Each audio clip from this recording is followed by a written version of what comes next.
동그라미 2번에 부동산 중개업의 육성에 관한 사항 할 때 6 동그라미 치세요. 그 다음에 4번에 중개 보수 변경에 관한 사항 여기 할 때 보수할 때 보 동그라미 치세요. 그 다음에 1번에 공인중개사 시험 등 공인중개사의 자격 취득에 관한 사항 시험할 때 시 동그라미 치시고, 그 다음에 3번 손해배상 책임의 보장 등에 관한 사항 보장 동그라미 치세요. 그럼 이 동그라미 친 거를 제가 한 순서로 하면은 여기서 말을 하기로는 특별히 좋은 말은 아니지만은 육보시 보장 이래요. 육 하면은 육성 중개업 육성, 보수 변경에 관한 사항, 시험 등 자격 취득에 관한 사항 보장 손해배상 책임의 보장 이렇습니다.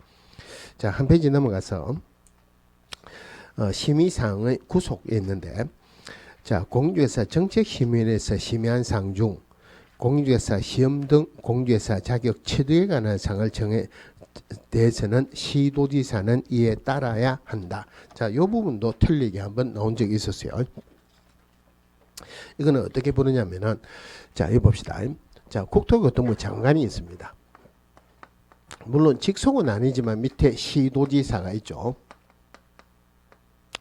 정책심의위원회는 여기에 있겠죠. 그죠? 그럼 정책심의위원회에서 심의 의견하는 사항이 육보시 보장 이랬어요.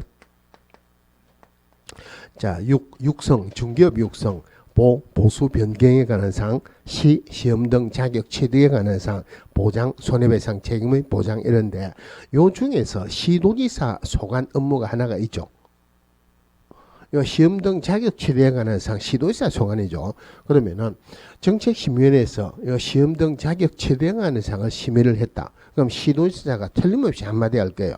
요거는 내 업무인데 왜 당신이 여기를 하느냐 한마디 하겠죠. 그죠? 그래서 잔소리 하지 말고 따르라고 정책심의위원회에서 시험 등 자격 취득에 관한 사항에 정한 때에는 시도지사는 이에 따라야 한다. 요거 중개 보수에 관한 사항을 정한 때 시도지사는 이에 따라야 한다라고 틀리게 한번 나온 적이 있었어요. 자, 그 밑에 심의위원회의 구성입니다. 자, 구성. 위원장 1인을 포함해서 7명 이상 11명 이내로 구성한다 이러죠. 그죠? 우리나라 어떤 법이라도 위원장 1인을 제외한 몇 명 이런 건 없어요. 위원장 1인을 포함해서. 자, 여기 한번 봅시다. 자, 정책심의위원회 7자죠. 그죠? 그럼 몇 명 이상으로 한다? 7명 이상으로. 자, 여기 서 있는 게 짝대기 2개가 서 있는 거예요. 이가 아니고 짝대기 2개가 서 있다. 몇 명 이내입니까? 11명 이내입니다. 그 다음에 위원장, 심의위원회 위원장은 국토교통부 제1차관이 된다. 자, 원래는 국토교통부에 그 위원회가 있으면은 위원장은 무조건 국토교통부 장관이었습니다. 시도나 또는 시군구의 위원회가 있으면 위원장은 무조건 시도지사나 시군구청장이었어요. 그런데 이게 우리 공인중개사 15회 시험 때문에 우리나라 위원회에 관한 규정이 한 90% 이상이 다 바뀌었습니다. 이게 어째 됐냐면은 우리 공인중개사 시험 중에서 15회 시험이 정말 악명 높은 시험이었어요. 지금은 한 과목당 40문제에 50분을 주죠. 그죠? 그때는 문제 문항은 똑같은데 40분 줬어요. 15회 때 시험에 굉장히 어렵게 나왔습니다. 우리 시험 범위를 벗어나는 것도 굉장히 많고, 또 특별히 지문도 굉장히 길었어요. 비근한 예로 그 큰 시험지 한 페이지에 민법에 한 문제가 나오기도 했습니다. 그럼 정상적으로 하면은 시간 내에 뭐 생각을 한다 안 한다 이걸 떠나가지고 시간 내에 읽어보지도 못한다. 그죠? 그래서 그 1차 2차 동시에 합격한 사람이 0.1%도 안 됐습니다. 그럼 0.1%도 안 됐다 하는 말은 그 합격한 사람은 엄청나게 실력이 뛰어난 사람이다. 그냥 고만고만한 사람이다. 엄청나게 뛰어난 사람 아니에요. 왜냐면은 시간 내에 읽어보지도 못하는데 합격했다, 실력으로 합격했다, 이거는 말이 안 되죠. 그죠? 찍기를 잘 찍었다 이 말입니다. 나머지 사람들 떨어진 사람들은 내가 공부가 부족해서 그러니까 이제는 열심히 공부하고 내년에 한번 더 치겠습니다 이랬습니까? 무슨 시험이 이렇게 나오느냐? 데모하자 그랬겠습니까? 데모하자 그랬겠죠. 그죠? 그래서 과천의 정부청사 앞에서 굉장히 데모를 많이 했어요. 각 지방에서는 학원마다 전부 다 버스 대절해가지고 올라가고 그랬습니다. 그러면은 뭐 여러 지방이 있는데 그 중에서 솔직히 말해서 말이 제일 많고 제일 시끄러운 지방이 어느 지방입니까? 경상도 쪽이 제일 시끄럽죠, 그죠? 물론 전라도도 만만찮아요. 그런데 제가 경상도라서 그런지 제가 보기에는 경상도 사람이 제일 시끄럽습니다. 그래서 거기 마이크 잡고 고래고래 가름 지르는 사람 전부 다 경상도입니다. 16명 삭발했는데 2명 빼고 전부 다 경상도예요. 실제로 불을 붙이지는 않았지만은 분신 자살하겠다고 휘발유를 껴준 사람도 경상도예요. 그러면은 그때 마이크 잡고 막 가음을 지르고 있습니다. 그때는 국토교통부 장관이 위원장이었어요. 국토교통부 장관이 지나갑니다. 그러면은 마이크 잡고 있는 사람이 차례 경례 장관님 안녕하십니까?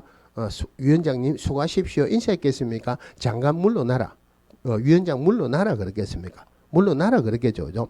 국토교통부 장관이 공개사 시험 때문에 물러나고 싶다. 안 물러나고 싶다. 안 물러나고 싶다.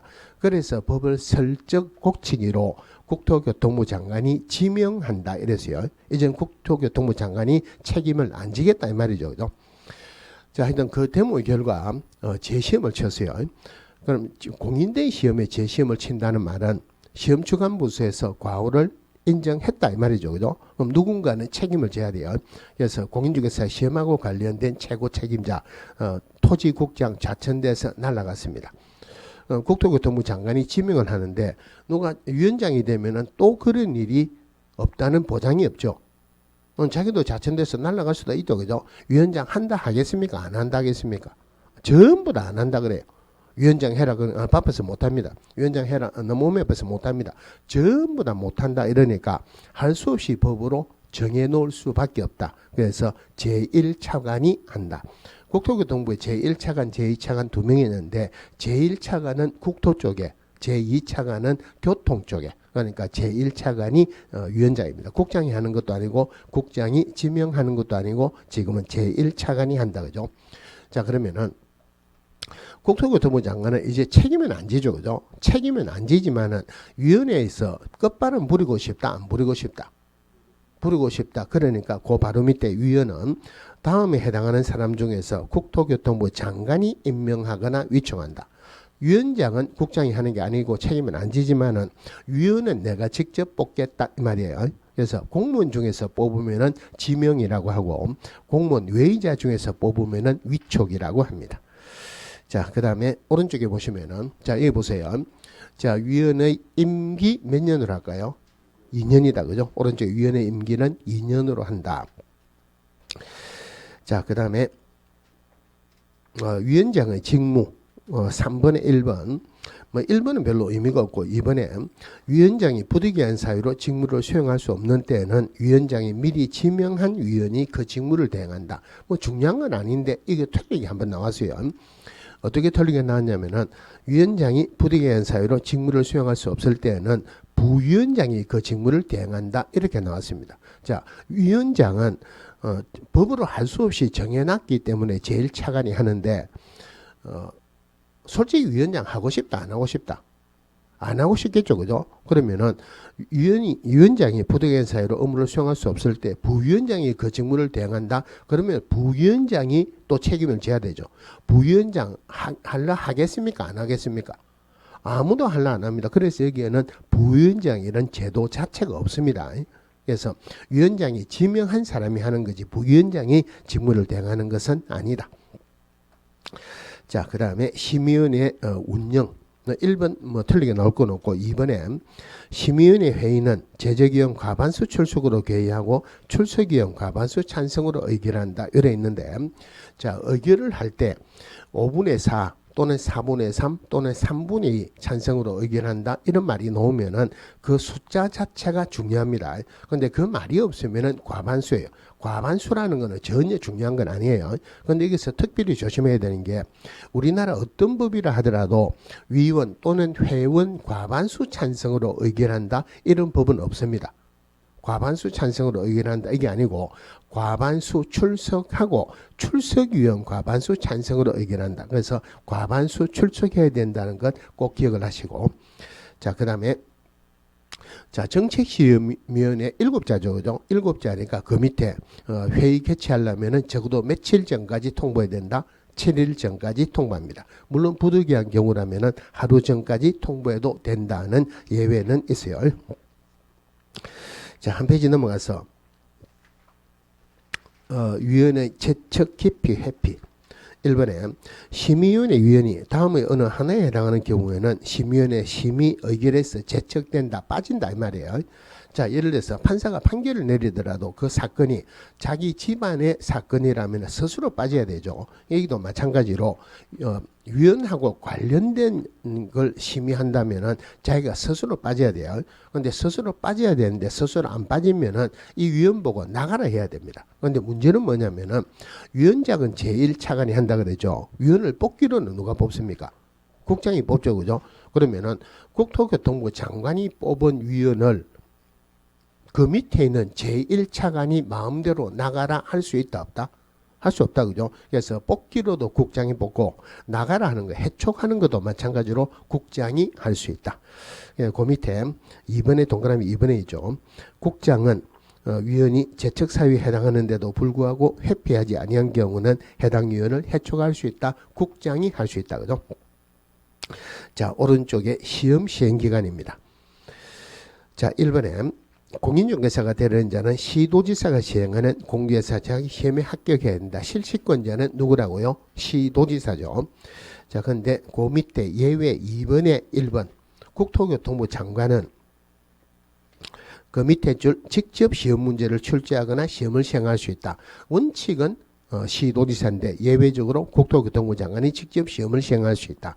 물론 그 밑에 동그라미 2번에 국장이 직접 시험 문제를 출제하거나 시험을 시행하려는 경우는 심의위원회 의결을 거쳐야 됩니다. 자, 원칙은 시도지사인데 예외적으로 국장이 직접 시행할 수 있다. 그죠? 요게 앞뒤가 바뀌어 가지고 한번 나온 적도 있고 국토교통부 장관이 실시하는 시험을 국장이 시행한다라고 틀리게 나온 적도 있었어요.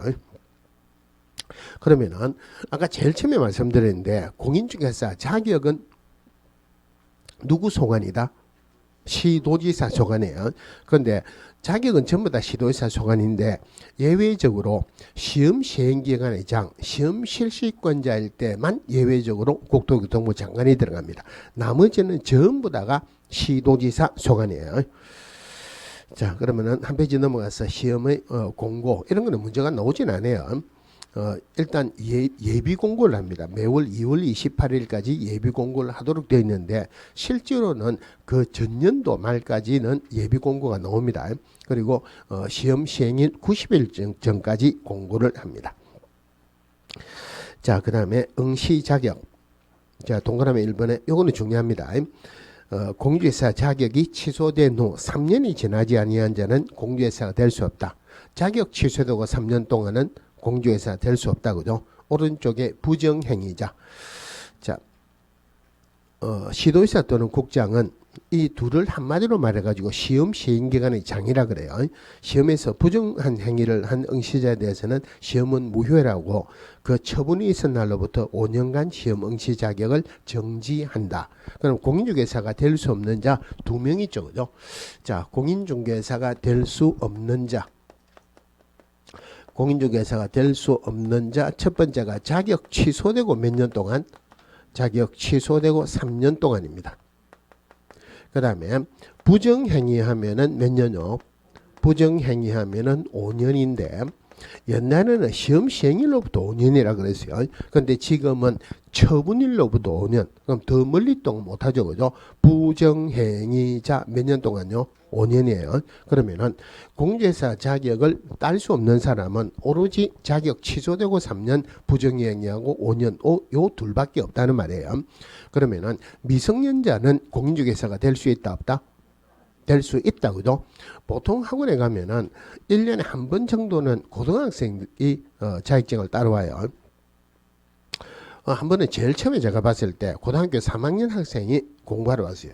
다른 학원에 가가지고 어느 학원에 가니까 고등학교 3학년 학생이 공부하러 왔더라 이러니까 누가 하는 말이 우리 학원은 고등학교 2학년생이 2명이나 있습니다. 결론적으로 미성년자 공주회사 될 수 있다 없다? 될 수 있다. 그죠? 외국인은 될 수 있다 없다? 외국인도 될 수 있다. 하여튼 자격 취소되고 3년, 부정행위하고 5년 요 둘 말고는 어느 누구라도 될 수 있습니다. 그러면은 우리 민법 공부할 때 그 피성년 후견인, 피한정 후견인 이런 거 나오죠. 그죠? 피성년 후견인이나 피한정 후견인은 공주회사가 될 수 있다 없다? 될 수 있다. 자격 취소되고 3년, 부정행위 5년 요 둘 말고는 어느 누구라도 될 수 있다 이 말이에요. 자, 그 다음에 응시원서 뭐 여기는 볼 필요가 없고 나중에 그 수수료할 때 같이 할 건데 응시하게 되면은 원서 받죠. 원서에는 도장이 찍혀져. 그죠? 첫 시간에 말씀드렸는데 도장값 내야 되겠죠. 그래서 지방자치 원칙적으로는 지방자치단체 조례에 따른 수수료 낸다 이래 보시고, 자, 그 뒤로는 문제가 나오는 건 없습니다. 쭉 넘어가셔서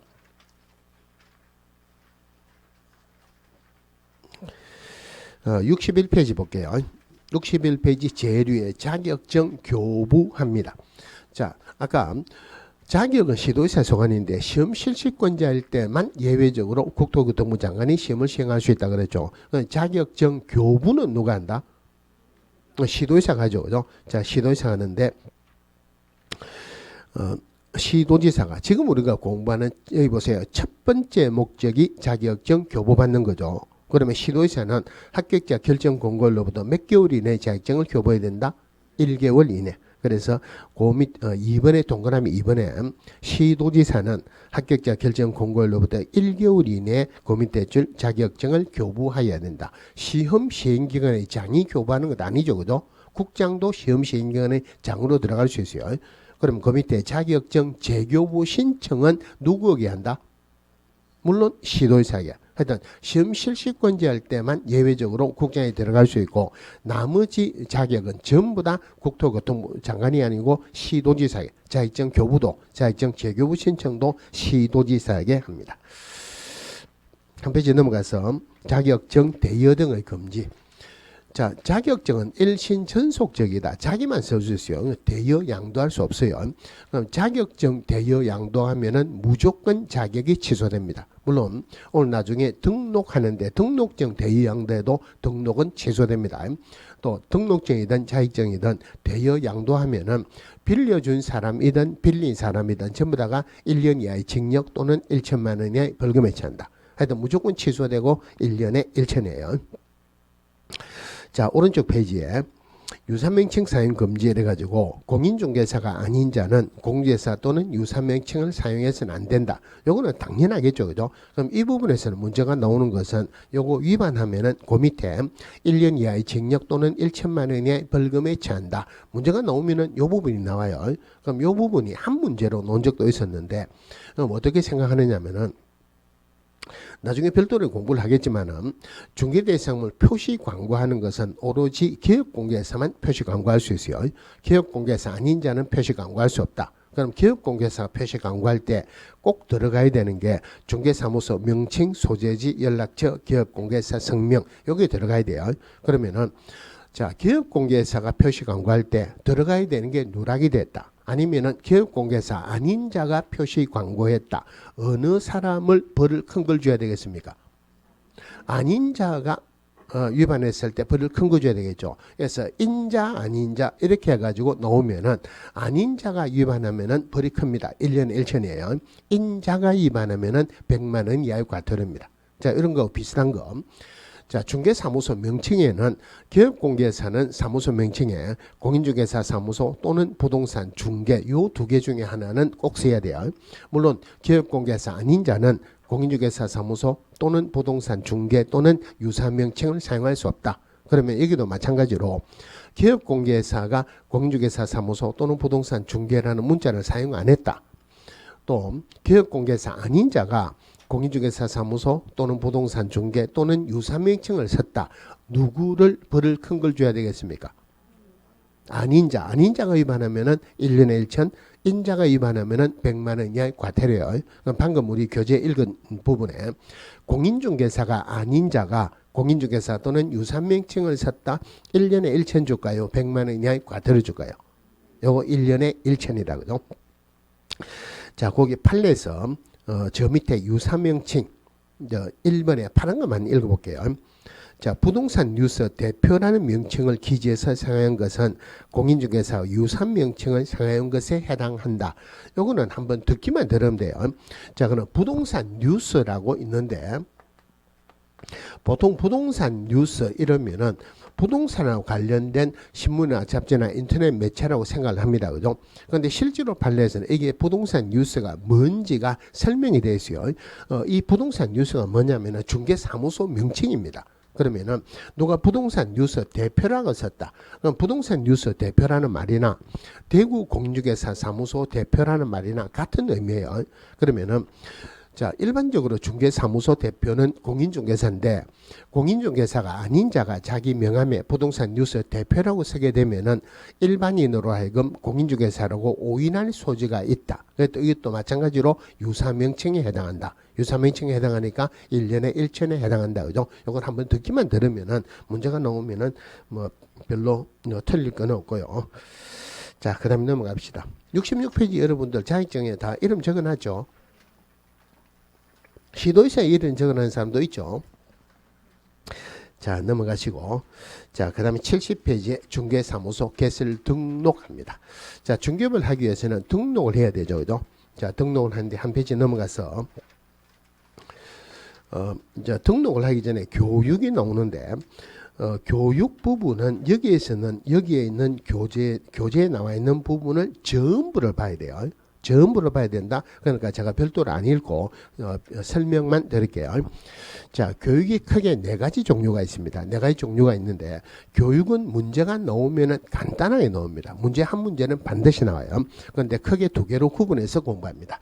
자, 첫 번째가 실무교육, 그 다음에 연수교육, 직무교육이에요. 자, 첫 번째 봐야 되는 게 전부 다가 실시권자는 누구냐? 자, 이래 되는데, 자, 실시권자는 물론 등록관청 시군구청장이 들어가는 경우도 있지만은 일단은 시도지사가 실시권자예요. 그럼 뭐를 조심하셔야 되느냐면은, 자, 대구에서 공개사 자격증을 따세요. 대구에서 실무교육을 받고, 그 다음에 물론 등록 신청할 때 실무교육 받은 확인서가 들어가야 됩니다. 그러니까 등록하기 전에 실무교육을 받아야 되죠. 대구에서 실무교육을 받고 대구에서 중개를 하면 되죠. 그죠? 그런데 대구에서 자격증을 땄어요. 부산에서 실무교육을 받고 서울에 가서 중개업을 해도 됩니다. 그럼 결론적으로 실무교육이든 연수교육이든 직무교육이든 우리나라 어디 가서 받아도 된다는 말이에요.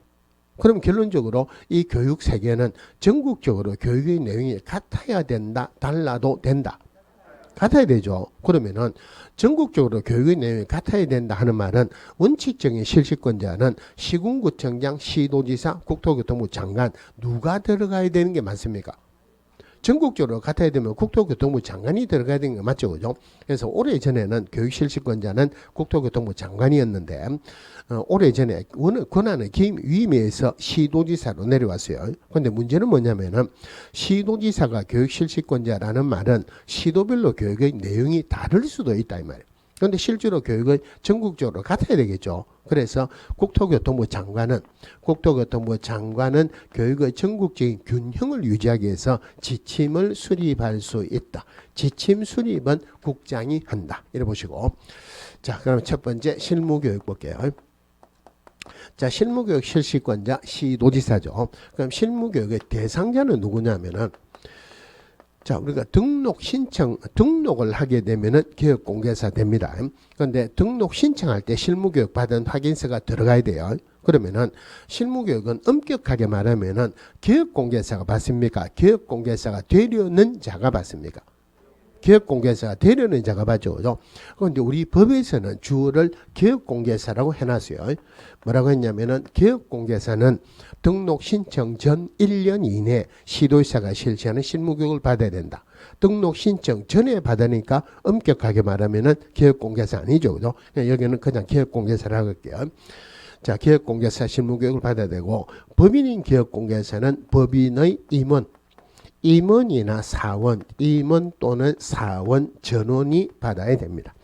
분사무소. 자, 분사무소라는 개념을 일단 먼저 보고 합시다. 우리 회사에 가면은 본사가 있고 지사가 있을 수 있죠. 본점이 있고 지점이 있을 수 있다. 그 본점을 우리 법에서는 주사무소라 합니다. 지점을 분사무소라 그래요. 그러면은 본점은 그냥 대표자, 법인으로 봐가지고 대표자라는데, 분사무소는 대표자라고 안 하고 분사무소 책임자라 그래요. 그래서 분사무소 책임자가 되려는 자도 실무교육을 받아야 된다. 또 하나가 개인인 기업공개사에 소속되든지 법인에 소속되든지 분사무소에 소속되든지 어디에 소속되고자 하는 소속공개사도 실무교육을 받아야 됩니다. 그럼 실무교육을 받는데 언제 받느냐? 시기는, 자, 실무교육을 받고 10년 있다가 등록을 신청합니다. 실무교육 받은 거 기억납니까? 안 납니까? 기억 안 나죠, 그죠? 그러면은 기억이 나기 위해 가지고 등록 신청하기 최근에 받아야 된다. 그래서 기업공개사 되기 위해서는 등록 신청 전에, 분사무소는 설치 신고한다 그래요. 분사무소 책임자는 분사무소 설치 신고 전에, 그 다음에 소속공개사가 되기 위해서는 소속공개사 고용 신고 전 1년 이내에 받아야 됩니다. 1년 이내에 받아야 된다. 자, 이거 말도 안 되게 2년이라고 틀리게 나온 적도 있었어요. 그러면은, 자, 어떤 사람이 실무교육을 받았어요. 실무교육 받고 2년 있다가 등록 신청한다. 소속공개사로서 고용신고한다. 그러면은 이 실무교육 받은 확인서 인정해 줍니까? 안 해줍니까? 안 해줍니다. 그죠? 1년 이내 다시 받아야 돼요. 자, 1년 이내에 등록을 한다. 이러면 되죠. 그죠? 한 10년 정도 일을 하다가 폐업을 했습니다. 소속 공개사로서 고용관계 종료 신고를 했다. 다른 거 하니까 별로 안 돼요. 그래서 이거 다시 중개업하자. 이러니까 6개월 있다가 다시 등록을 신청한다. 다시 소속 공개사로서 고용 신고합니다. 그러면은 요 시점에서는 실무교육을 받은 게 10년 넘어갔죠. 그래서 옛날에는 실무교육을 받았어야 됐어요. 그런데 문제는 10년 전에 실무교육을 받을 시점하고 10년 동안 일을 하다가 폐업하거나 고용관계 종료되는 시점하고 언제가 실무를 더 잘합니까? 폐업하는 시점에 실무를 훨씬 잘 알죠. 그죠? 그래서 실무교육은 기업공개사로 있는 동안에는, 소속공개사로 있는 동안에는 실무교육의 효력이 유지가 된다. 이렇게 생각하세요. 물론 법에서는 이런 말은 없지만 이거보다 이야기가 더 좋은 게, 기업공개사는 폐업하는 날, 소속공개사는 고용관계 종료 신고하는 날 실무교육을 받은 것으로 본다. 이렇게 생각하세요. 법에는 이런 말은 없습니다. 그렇다면 기업공개사 폐업하고 난 뒤에 얼마 이내는 실무교육 안 받아야 된다? 1년 이내 안 받아야 되죠. 소속공개사로서 고용관계 종료되고 난 뒤에 1년 이내도 안 받아도 된다. 그죠? 그래서 원칙적으로는 등록 신청 전 1년 이내에 받아야 되지만 예외적으로 기업공개사 폐업하고 난 뒤에 소속공개사 고용관계 종료 신고 종료 후 1년 이내라면은 안 받아도 된다.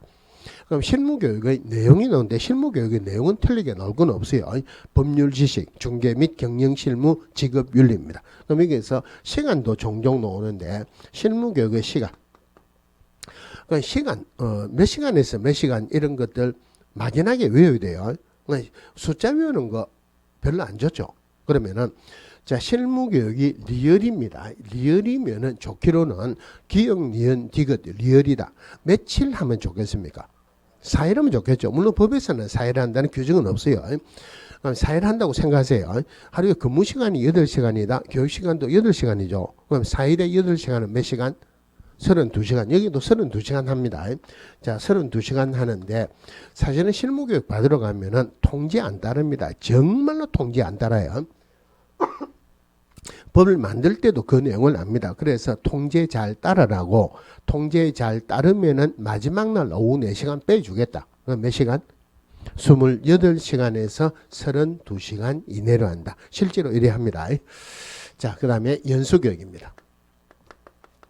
그럼 연수교육이 뭐냐면은 보통 이제 자격증을 땄어요. 자격증을 땄다. 그러면은 조금 시간이 지나면서 법이 바뀌는 것도 있죠. 기술적인 자격이라면은 또 기술이 새로 나오는 것도 있다. 이런 것들 한 번씩 불러가지고 교육을 시켜야 된다. 이런 것들 보통의 경우에는 보수교육이라 그래요. 그 보수교육을 우리 법에서는 연수교육이라고 표현합니다. 그러면 연수교육 실질권자도 물론 시도지사죠. 그럼 연수교육의 대상자는 개업공개사하고 소속공개사입니다. 개업공개사, 소속공개사.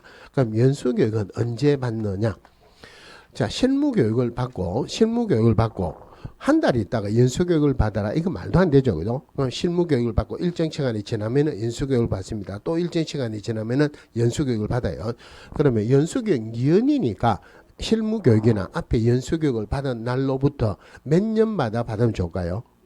기억 2년이니까 2년마다 받으면 좋겠죠. 그죠? 실무교육이나 연수교육을 받은 날로부터 2년마다 받아요. 자, 2년마다 받는다. 그러면은 자, 실무교육 언제 한다고 통보하는 그런 규정은 없습니다. 왜냐하면 대상자가 특정이 안 됐어요. 자, 여러분들이 올해 자격증을 땄어요. 그러면은 어떤 사람은 빨리 실무교육을 받고 등록해야 되겠다는 사람도 있고, 마찬가지로 빨리 실무교육을 받고 소속공개사로 들어가겠다는 사람도 있고, 또 어떤 사람은 내가 자격증은 땄지만 지금 내가 하는 일이 있으니까 이거 하고 중개업을 몇 년 있다가 하겠다. 그 사람은 지금 실무교육 받을 필요가 없죠. 대상자가 특정이 안 됐기 때문에 언제 실무교육을 한다고 통보할 이유가 없습니다. 또 실무교육을 안 받았다 해서 벌 줄 수 있는 것도 아니다. 그죠? 그런데 이 연수교육은 안 받으면 벌을 줍니다. 그럼 2년마다 받는데 자기가 2년마다 2년 지났다. 오늘까지 연수교육 받아야 된다. 꼭 기억을 하고 있는 사람이 별로 없겠죠. 그래서 법은 국민생활에 편리하도록 합니다. 그래서 통보를 해줍니다. 그러면은 실무교육 언제 받았다, 연수교육 언제 받았다, 실시권자 시도지사가 알죠, 그죠? 통보는 누가 해준다? 당연히 시도지사가 통보합니다. 자, 통보는 시도지사가 해주는데 언제까지 통보하느냐? 2년이 되기, 니은이니까 몇 개월 전까지 통보하면 좋을까요? 2개월 전까지 통보합니다. 시도지사가 2년이 되기 2개월 전까지 통보를 합니다. 자, 그럼 연수교육의 내용, 이것도 틀리게 나올 건 없는데 모든 교육의 내용은 실무교육에서 나옵니다. 자, 실무교육에서 제일 처음에 법률 지식이라 했는데 2년 지났다. 법이 바뀐 것도 있죠. 법률 지식 대신에 법이나 제도의 개정상, 나머지는 똑같아요. 중개 및 경영 실무 직업윤리. 그러면 연수교육의 시간은 아까 실무교육 리얼에서 4일 했다. 연수교육 리얼이면은 며칠 할까요? 이틀 하면 되겠죠. 그죠? 물론 법에서 이틀 한다는 그런 규정은 없어요. 그럼 이틀 한다고 생각을 하고 하루에 8시간이니까 몇 시간 한다? 16시간 합니다. 근데 이것도 마찬가지로 통제 정말로 안 따라요. 통제 잘 따르면은 마지막 날 오후 4시간 빼주겠다. 그래서 12시간에서 16시간 이내로 한다. 그럼 이거는 연수교육을 안 받으면은 벌 준다 그랬죠. 연수교육을 안 받는다, 벌 준다 그러면은 연수교육을 받았는지 안 받았는지는 누가 알 수 있습니까? 실시권자 시도지사가 알겠죠. 그죠? 그래서 시도지사가 벌을 주는데 이 벌은 뭐를 주느냐면은 500만 원 이하의 과태료입니다. 자, 근데 여기서 특별히 조심해야 되는 게 있어요. 자, 우리 법에서 과태료가 100만 원 이하, 500만 원 이하 두 개가 있어요. 그럼 나중에 거래정보 사업자라는 것도 나오고 공개사 협회라는 것도 나와요. 그럼 거래정보 사업자나 공개사 협회는 개인인 기업공개사보다는 덩치가 훨씬 큽니다. 덩치가 큰 거래정보 사업자나 협회에게 100만 원 이하의 과태료를 부과한다 하면은 껌값이다 이래서 또 위반하는 거예요. 그러니까 거래정보사업자는 협회에게 과태료 줄 때는 어떤 경우에도 100만 원 이하는 없습니다. 무조건 500만 원 이하예요. 그러면 상대적으로 덩치가 작은 기업공개사는 원칙적으로 100만 원 이하인데 예외적으로 500만 원 이하가 3개가 있어요. 예외적으로 하는 말은 전부 다 중요하다는 말이에요. 그 중에서 첫 번째 연수교육 안 받았을 때 500만 원 이하의 과태료입니다. 자, 요거 하나 이것도 중요하고 또 하나가 자, 기업공개사에게 주는 행정처분, 즉 등록 취소나 업무정지나 과태료는 원칙적으로는 등록관청이 부과하는 게 맞아요. 그런데 지금 연수교육을 받았는지 안 받았는지는 누가 안다? 시도지사가 알죠. 그러니까 이 과태료 누가 부과한다? 시도지사가 부과한다. 그래서 벌칙도 예외 부분들이니까 다 중요하다 이 말이에요. 자, 그 다음에 직무교육이 있습니다.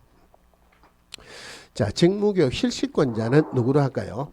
물론 마찬가지로 시도지사 하면 되죠. 자, 직무교육에 일단 교육 실시권자 일단 시도지사 적어놓고, 그럼 직무교육의 대상자가 누구냐? 대상자는 중개보조원입니다. 물론 중개보조원이 받는 게 아니고 중개보조원이 되려는 자가 받아요.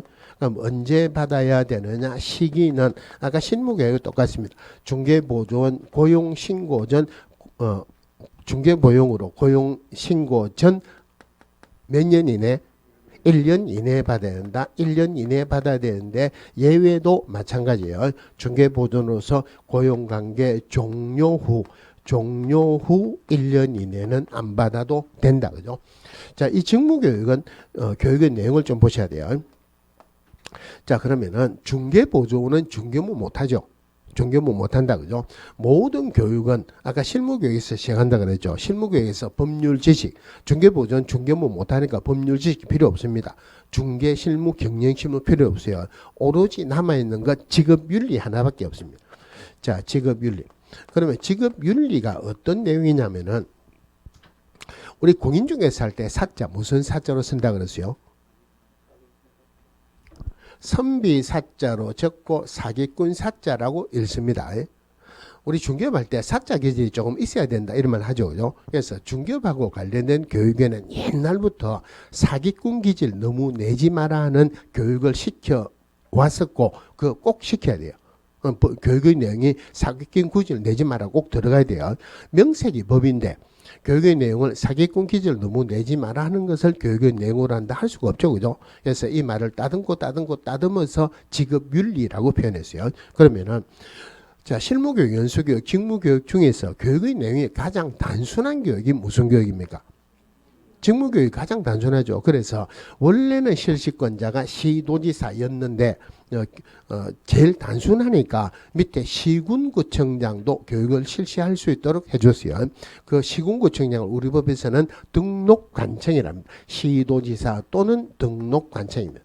그래서 이 부분에서는 시도지사 한 명만 들어와도 되는 거 아니고 등록관청만 들어와도 안 되죠. 그죠? 반드시 시도지사 또는 등록관청에 실시하는 직무교육을 받아야 한다. 이래야 돼요.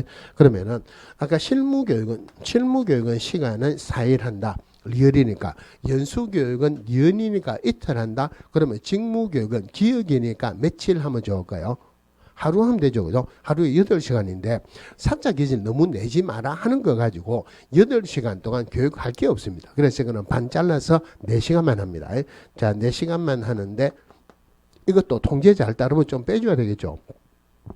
다른 것들은 통제 잘 따르면은 마지막은 오후 4시간 빼주는데 4시간 하는데 4시간 빼준다? 말이 안 되죠. 그죠? 직무교육, 기억이다 하는 말은 몇 시간 빼주면 좋을까요? 1시간 빼준다. 그래서 몇 시간? 3시간에서 4시간. 자, 실무교육, 연수교육, 직무교육, 이거 또 하나 교육이 있는데, 교육에서는 물론 다른 부분도 지문에 잘 나오지만 제일 중요한 게 누가 되기 위해서 무슨 교육을 받아야 된다? 이게 제일 중요합니다. 그럼 예를 들어서 기업공개사 되기 위해서는 연수교육을 받아야 된다. 맞습니까? 틀립니까? 실무교육을 받아야 되죠. 실무교육을 받아야죠. 그러면은 자, 실무교육을 받은 기업공개사는 실무교육을 받은 날로부터 2년마다 직무교육을 받아야 된다? 틀렸죠. 연수교육을 받아야 된다. 이렇게 누가 되기 위해서 무슨 교육을 받아야 된다? 일단 요구 연결하는 게 가장 중요해요. 자, 이거 별도로 봐야 되는 게 예방교육입니다. 자, 예방교육은 정확하게 표현하면은 부동산 사고 예방교육이에요. 그래서 예방교육의 실시권자는 자, 실시권자는 우리 법에 나오는 행정관청 다 들어갑니다. 국토교통부 장관, 그 다음에 시도지사, 그리고 아까 시군구청장은 등록관청을 한다 그랬죠. 국장, 시도지사, 등록관청이 예방교육을 실시하는데 예방교육의 대상자는 누구냐? 자, 아까 예방교육이 부동산 사고 예방교육이다. 그러면은 부동산 사고를 일으키기로는 자격증이 있는 기업공개사나 소속공개사보다는 자격증이 없는 중개보조원이 훨씬 많이 일으킵니다. 그러면은 중개보조원도 대상자가 돼야 되겠죠. 그럼 우리 법에서 기업공개사, 법인의 임원이나 사원, 소속공개사, 중개보조원 전부를 한꺼번에 표현할 때는 기업공개사 등이라고 표현합니다. 그래서 예방교육의 대상자는 기업공개사 등이에요. 자, 그럼 아까 실무교육하고 직무교육은 정기적으로 실시하고 있어요. 정기적으로 실시하고 있는데 교육을 받아야 되는 사람이 찾아가서 받습니다. 또 연수교육도 정기적으로 실시하는데 연수교육 하기 전에 2년이 되기 2개월 전까지 통보한다 그랬죠. 그런데 이 예방교육은 정기적으로 실시하는 교육이 아니고 요거는 예방교육을 실시해야 될 건이 있을 때만 실시합니다. 보통 때 실시하는 게 아니고, 물론 옛날에도 예방교육이라고 있었는데 법이 바뀌었어요. 옛날에 있는 예방교육은 다릅니다. 이 법이 바뀌고 이 예방교육을 우리나라에서는 아직까지 실시한 적이 한 번도 없어요.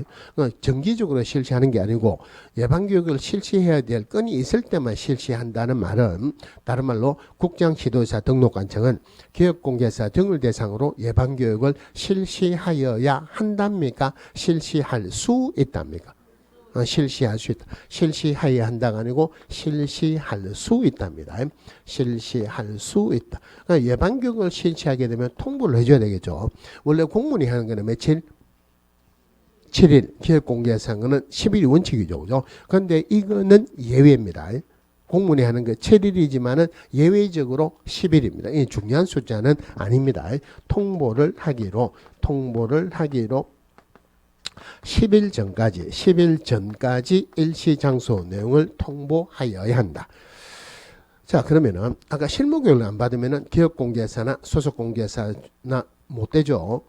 직무교육을 안 받으면 중개보존이 못 됩니다. 연수교육을 안 받으면은 500만 원 이하의 과태료 받죠. 그죠? 그런데 예방교육은 법에서 국장지도사 등록관청은 기업공개사 등을 대상으로 예방교육을 실시할 수 있다. 요거만 있어요.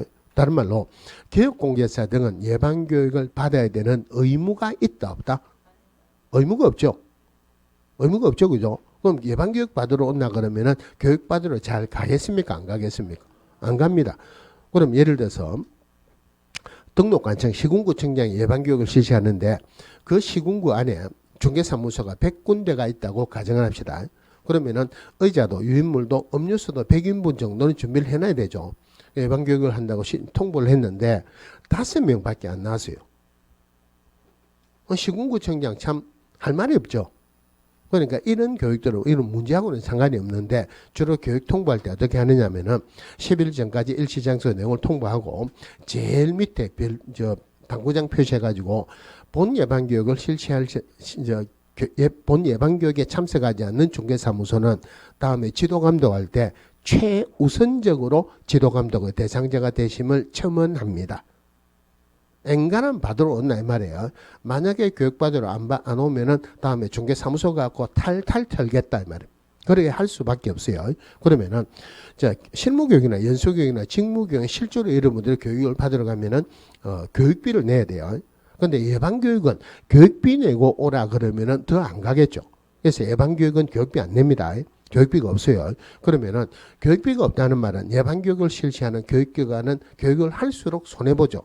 그래서 예방교육을 실시하는 교육기관에게 교육비를 지원할 수 있다. 교육비를 지원할 수 있다. 예방교육만 교육비 지원하는 규정이 있고 실무교육, 연수교육, 직무교육은 교육비 지원한다는 규정은 없어요. 문제가 나오면 간단하게 나오지만 교육에서는 반드시 한 문제가 나옵니다. 자, 그 다음에 넘어가서 77페이지 중개사무소 개설 등록 보겠습니다. 자, 등록의 개념 틀리게 나올 거 없습니다. 안 보셔도 돼요. 사전적인 의미로서는 공적인 장부에 기재한다 이런 말이고, 자, 등록의 성격 적법요건이다. 그럼 적법요건이다 하는 말은 다른 말로 하면은 등록 안 하고 중개업을 하면은 벌 주겠다 이 말이에요.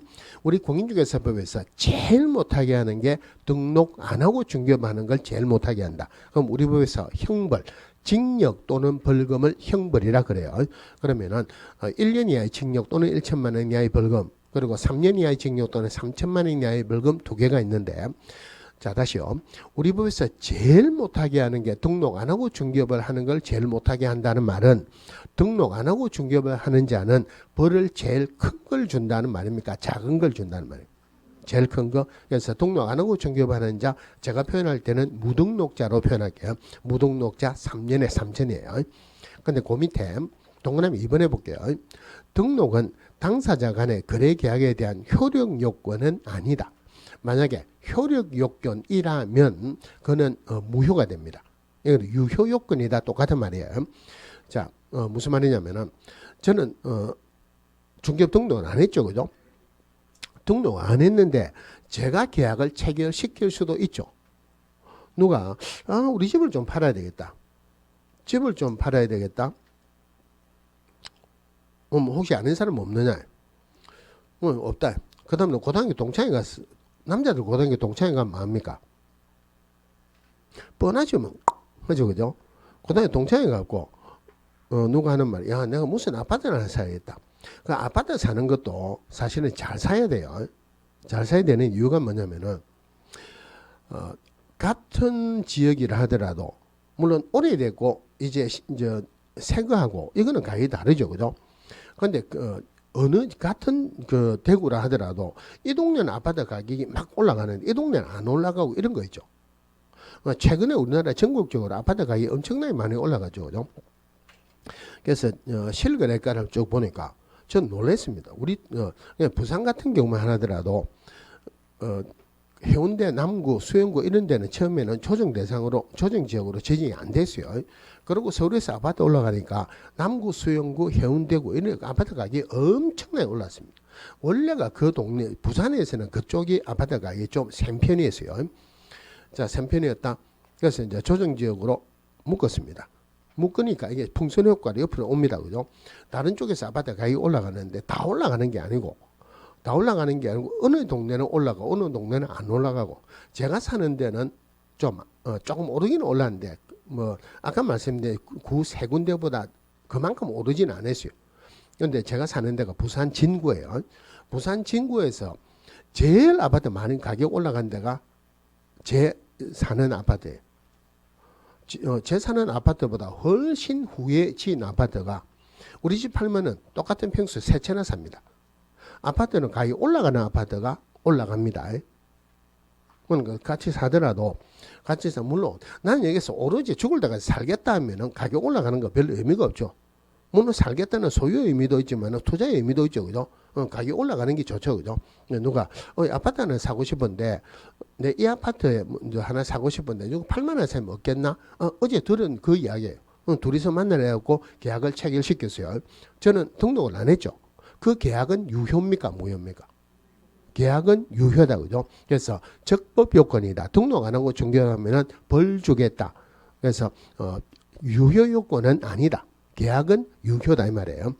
기속행위다 하는 말은 이것도 문제가 나오는 건 아닌데 법에 맞으면은 무조건 해주라 이 말입니다. 그럼 예를 들어서 법에 맞게 등록을 신청했어요.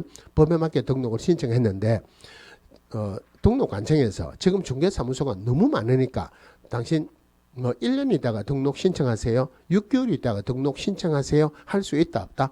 할 수 없다. 법에 맞으면은 무조건 등록을 해주라 이 말이에요. 자, 그런데 거기에 사실은 지금 나와야 되는 시점이 아닌데 이거 먼저 나왔네요. 여기 동그라미 1번에 한번 볼게요. 자, 등록관청은 중개사무소 개설등록 신청이 다음의 어느 하나에 해당하는 경우를 제외하고는 개설등록을 해줘야 된다.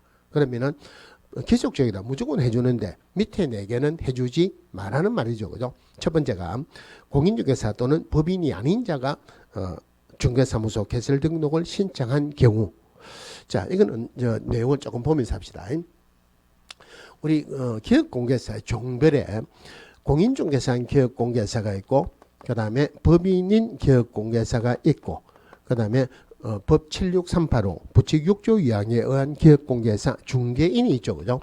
그러면은 지금은 신규로는 중개인이 생길 수가 없죠. 지금 생길 수 있는 기업공개사는 공인중개사인 기업공개사, 법인인 기업공개사 둘만 생길 수 있다. 그죠? 그럼 누가 등록을 신청할 수 있느냐 하면은 오로지 공인중개사고 법인만 등록을 신청할 수 있다. 이 말이에요. 공인중개사가 등록 신청해서 기업공개사 되면은 공인중개사인 기업공개사 됩니다. 법인이 등록 신청해서 등록하게 되면은 법인인 기업공개사 된다. 결론적으로 등록 신청할 수 있는 자는 공인중개사고 법인만 등록을 신청할 수 있다. 공인중개사 또는 법인이 아닌 자는 등록 신청할 수 없다는 말이죠. 그죠?